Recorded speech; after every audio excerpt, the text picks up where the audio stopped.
लखीमपुर खीरी के मैगलगंज खीरी में बीते 2 दिन पूर्व मितौली में सरकारी गल्ला गोदाम से लगभग 200 मीटर की दूरी पर मितौली पुलिस के द्वारा सरकारी गेहूं व चावल पकड़ा गया था, जिसको एसडीएम मितौली के द्वारा गोदाम प्रभारी की सुपुर्दगी में दे दिया गया था। जिसके बाद पूर्ति निरीक्षक मितौली की तहरीर पर 3 लोगों के विरुद्ध आवश्यक वस्तु नियम की धारा में मुकदमा जिला अधिकारी खीरी की संस्तुति के बाद दर्ज किया गया था, परंतु अभी तक इस रहस्य से पर्दा नहीं उठ सका है कि आखिर लॉकडाउन में शासन और प्रशासन की इतनी सख्ती के बाद यह गल्ला बेचने की हिमायत किसने की।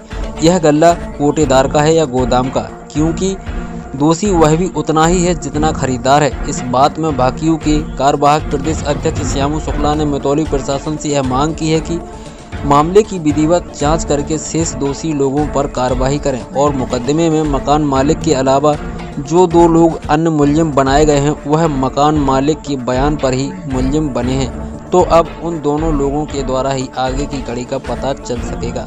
लखीमपुर खीरी से विमल विश्वकर्मा की रिपोर्ट। प्रशासन के कुछ भ्रष्ट लोग और समाज के कुछ नियतखोर लोग जिनकी आंखों का पानी मर चुका है, जिनके आचरण में इस वक्त भी सुधार नहीं आया है। मैं लगातार सोशल मीडिया के माध्यम लोगों को जागरूक करने का काम कर रहा हूं कि इस वक्त यदि किसी को एक वक्त की रोटी आप लोग दे नहीं सकते हो तो किसी भी गरीब व्यक्ति के पेट के निवाले को छीनने का प्रयास ना करें। इसके लिए मैं लगातार प्रशासन से अनुरोध कर रहा हूं। आप लोग सोशल मीडिया के माध्यम देख रहे होंगे।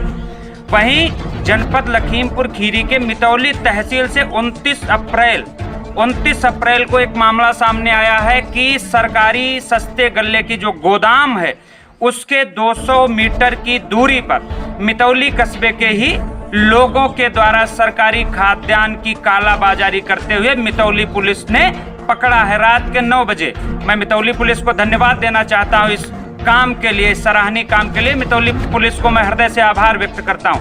वहीं सवाल यह खड़ा होता है, जिस समय लॉकडाउन चल रहा है कोई इधर उधर नहीं निकल सकता है, प्रशासन के पुख्ता इंतजाम है, सड़कों पर पुलिस रात दिन गश्त कर रही है, पूर्ति विभाग को सरकार लगातार कड़े आदेश दे रही है, लेकिन उसके बाद भी मितौली में पीडीएस की सरकारी गोदाम से 200 मीटर की दूरी पर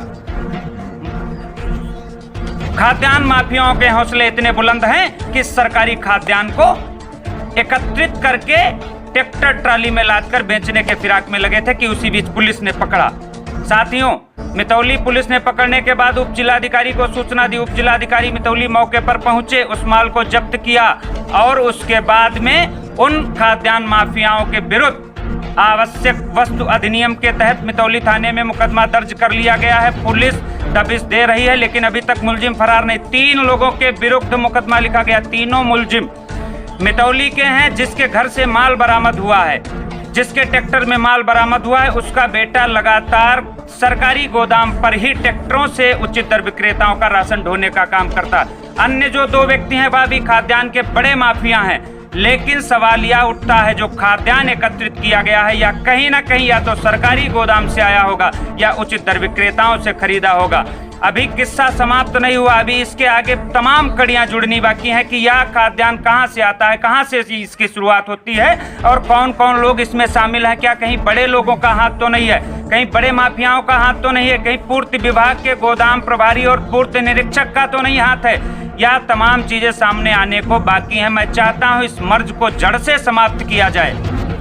साथियों, यह राशन कहां से आया है, या राशन कहां जा रहा था, या राशन की कालाबाजारी कब से चल रही है, हमारे पास सारे पुख्ता साक्ष्य हैं। मैं पुलिस का इस मामले में भरपूर समर्थन करूंगा और साथ दूंगा और इस किस्से को अंतिम तक ले जाऊंगा कि इस गोदाम से होने वाली कालाबाजारी में कौन कौन शामिल है। कहीं प्रभारी का हाथ तो नहीं है, कहीं उचित दर विक्रेता का तो हाथ नहीं है, कहीं कोई राजनीतिक लोगों का हाथ तो नहीं। यह सारे साक्ष्य हमारे पास मौजूद हैं। आगे कल आप सभी को इसके आगे की कड़ी जोड़कर बताऊंगा कितने लोग शामिल हैं, कौन कौन लोग शामिल हैं। तब तक पुलिस अपना काम कर रही है। हो सकता है पुलिस ही अंजाम तक पहुंचे। अगर पुलिस ना अंजाम तक पहुंची तो मैं एक एक खाद्यान्न की कालाबाजारी करने वाले व्यक्ति के नाम आपके सामने उजागर करूंगा। इन्हीं शब्दों के साथ जय हिंद, जय भारत, जय जवान, जय किसान।